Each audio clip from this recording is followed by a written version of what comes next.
हाजिर को दावत देते हैं कि आप माइक पर तशरीफ लाएं। सारे इमाम मुअज्जिन और जितने भी यहाँ सामईन है ऑडियंस से आपका इंतजार कर रहे हैं। माइक पर जनाब फरहाद हकीम साहब मिनिस्टर वेस्ट बंगाल।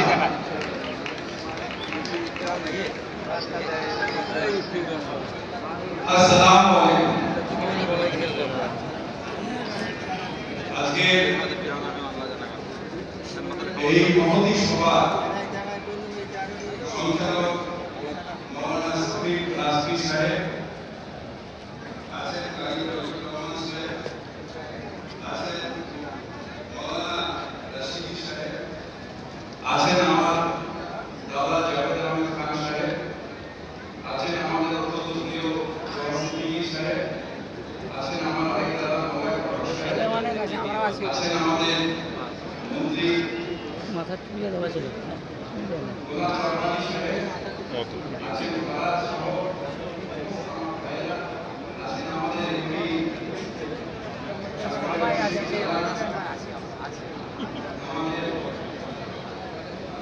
সাহেব আছেন, আমাদের সরবের ইতিহাস সাহেব খলিলুর রহমান সাহেব এবং আল্লাহ রহমান যে কলকাতায় প্রথম আমার ইমাম সাহেবরা আমার মুয়াজ্জিন ভাইরা একটা অভূতপূর্ব ইসলামিক কালচারাল কনফারেন্স অর্থাৎ আমরা যারা বিশ্বাস করি লা ইলাহা ইল্লাল্লাহ মুহাম্মাদুর রাসূলুল্লাহ তারা সবাই মিলে এক জায়গায় দাঁড়িয়ে বলছি যে বাংলায় আমরা এক, তাই আমাদের শক্তি, বাংলায় আমরা এক, তাই আমাদের শক্তি। আমরা বাংলায় সাম্প্রদায়িকতার বিরুদ্ধে আমরা সবাই মিলে একসাথে দাঁড়াবো, তাই এটা আমাদের শক্তি। আপনারা যারা এসেছেন তাদের হাজার হাজার সালাম করি। আজকে এখানে আপনাদের সবাইকে বলি আমার মন থেকে আমি সালাম নিশ্চিত আগে বক্তারা বলেছেন, তারা বলবেন আমরা যার জন্য এখানে অপেক্ষা করছি আমাদের প্রিয় মুখ্যমন্ত্রী মমতা বন্দ্যোপাধ্যায় এসে বলবেন, কিন্তু তার আগে সারা বাংলার মানুষ দেখছে টিভির মাধ্যমে যে মৌলানারা তারা সবাই একসাথে এসে এত বড় ভাবে এই ইন্ডোর স্টেডিয়াম ভরিয়ে দিয়েছে, যেখানে যদি আমাদের বন্ধুরা বিজেপিও কনফারেন্স করে অর্ধেকের বেশি খালি থাকে, সেখানে শুধু আমার মৌলানা তারা ভরিয়ে দিয়েছে।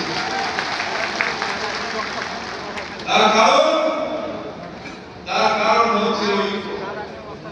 হ্যাঁ, আমরা ধন্যবাদ জানাই মুখ্যমন্ত্রী মমতা বন্দ্যোপাধ্যায়কে যে একটা বাংলা, যে বাংলা সারা ভারতকে পথ দেখাচ্ছে। হ্যাঁ, নিশ্চয়ই ভারতে আজকে আমার যারা ভাই তারা সুরক্ষিত নেই। আমার ভাই ভারতবর্ষে যারা রয়েছেন তাদের মধ্যে আজকে আক্রান্ত হয়েছে। আমরা আজকে সকালে টুপি পরে নামাজ আদায় করি, এখানে লাখো লাখো মানুষ আমরা সবাই মিলে একত্র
ভাই এসেছে, আপনাদের পেছনে আমরা নামাজ পড়ি, আপনারা আমাদের লিডার, আমাদের নিশ্চিতভাবে আমার দিনের পথ কি হবে, আগামী দিনে যখন যে জীবনটায় আমি যাব, যে জীবনটা কোনোদিন শেষ হবে না, সেই জীবনে করার জন্য কি কি দরকার, কিভাবে আমরা সংগঠিত হব, কিভাবে সেই জীবনের দিকে এগিয়ে যাব, যেখানে আমরা এই জীবনের পাশ করছি, হাজার হাজার পাপ আমাদের চারিদিকে ঘুরছে, সেইখানে নামাজ আদায় করে কিভাবে আপনাদের কাছে শিক্ষা নিই যে কিভাবে সেই জীবনটাকে যাপন করা যায়, যেখানে আল্লাহ খুশি হয়ে আমার সব গুনাহ মাফ করে দেবে।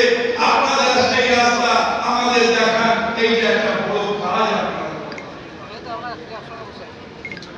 আমরা ভাবি অনেক, আমি বলি আমি একটা মসজিদের আমি এই আমি ওই, আরে এখানে তো তুমি অনেক বড়, কিন্তু নদী পার হতে গেলে মাঝি লাগে, নাহলে ডুবে যাবে। সেই মাঝিকে এই ইমাম সাহেবরা সেই মাঝি, যে মাঝি আমাকে পার করাবে, সেই জীবনে নিয়ে যাবে, আর নাহলে সেইখানে আপনি পড়বে। এখানে তুমি হটবি দৌড়বি, এত বড় মিনিস্টার, সেখানে গিয়ে তুমি হয়ে যাবে মিনিস্টার সবচেয়ে। তাই এই ইমাম সাহেবদের যে আমাদের জীবনে কত বড় মহত্ব, সেটা যারা ধর্ম দিয়ে নিজের প্রাণকে বিচার করেন না, তারা উপলব্ধি করতে পারবে না। যারা ধর্মকে দিয়ে তারপর ভাবেন না যে ঈমান আসল জিনিস, ঈমানকে নিয়ে জীবনে বাস করতে হবে, ঈমানকে নিয়ে আমাদের থাকতে হবে। যদি ঈমান না থাকে, তোমার কাছে যাই থাকো, তোমার পুরো জীবনটা জিরো জিরো জিরো বিক্রি। তাই সেই ঈমানকে নিয়েই বলি, আমরা বিশ্বাস করি সবার উপরে মানুষ সত্য, তাহার উপরে না। অনেকে আমাদের ভুল, অনেকে ভাবেন যে আরে ফিরাদ হাকিম অর্থাৎ ওই তো দাউদ ইব্রাহিম আর ফিরাদ হাকিম, কেন কেন এপি আব্দুল কালাম আর ফিরাদ হাকিম এক নয়? কেন আমাদের যে বড় বড় মানুষগুলো তাদের সাথে কেন ফিরাদ হাকিম এক নয়? কেন সবসময় তাচ্ছিল্য ভাবে সারা ভারতবর্ষে আজকে ঘৃণাটাকে ছড়ানো হয়েছে? আজকে নোয়া ঘটনা দেখুন, নোয়াতে তারা তখন পাকিস্তানে চলে যাচ্ছিল, মহাত্মা গান্ধী বলেছিলেন না, তোমরা ভারতীয়, ভারতে একসাথে আমরা থাকবো, তোমরা যেও না। আজকে সেই মানুষগুলোর আজকে ইউপিতে মানুষকে খুন করে এনকাউন্টার করছে, মেয়েদের পর্যন্ত ছাড়া হচ্ছে। আজকে ভারতবর্ষের বিভিন্ন জায়গায় আমাদের ভাইদের উপরে যে অত্যাচার হচ্ছে, তার নিশ্চিতভাবে প্রতিবাদ করবে। আর তার প্রতিবাদ করার জন্য সারা ভারতবর্ষে আমরা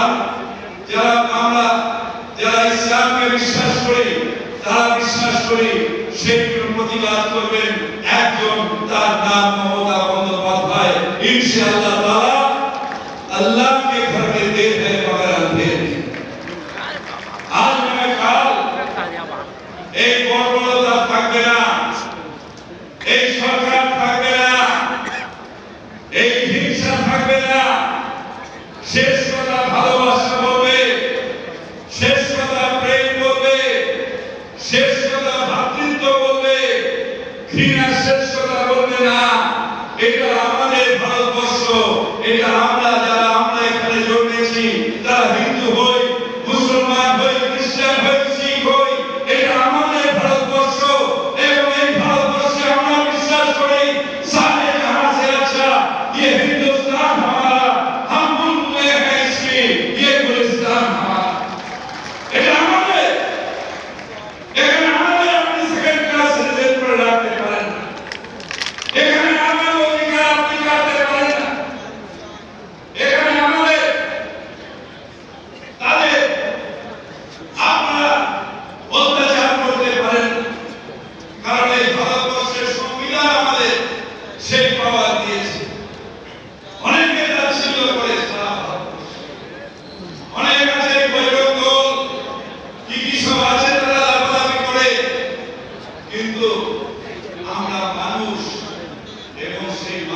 ইজ্জত মমতা বন্দ্যোপাধ্যায় যেভাবে আমাদের দিয়েছে ইনশাআল্লাহ তাআলা সারা ভারতবর্ষ আজকে নয় কালকে সেই ইজ্জত আবার ফিরে আসবে।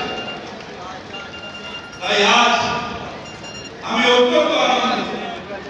ধন্যবাদ জানাই সব যারা ইমাম সংগঠনে আমাদের নেতারা রয়েছে, আপনারা যারা এখানে আছেন সবাইকে ধন্যবাদ যে আজকে এখানে এসে এই যে ঐক্য প্রমাণ, সেই প্রমাণ আপনারা দিলেন এবং তার সাথে সাথে আমাদের যে আদরণীয় মুখ্যমন্ত্রী মমতা বন্দ্যোপাধ্যায় তার কাছ থেকে আমরা নিশ্চিতভাবে শুনবো, আমরা নিশ্চিতভাবে জানবো যে আগামী দিনে বলার চল কোনটা, আগামী দিনে আমাদের মুসলমান সমাজ কিভাবে একত্রিত হয়ে অগ্রসর হবে, কিভাবে আগামী দিন আমরা সবাই মিলে একসাথে থেকে বলবো মমতা তুমি এগিয়ে চলো, আমরা তোমার সাথে আছি, আমরা তোমার সাথে আছি, আমরা তোমার সাথে আছি। আপনাদের সকলকে আসসালামু আলাইকুম জানিয়ে আমার বক্তব্য শেষ করছি। ভালো থাকবেন আর দোয়া করবেন যাতে আমরা আমাদের পথ সেই পথে এগিয়ে যেতে পারি। আপনাদের দোয়ায় আজকের দিনে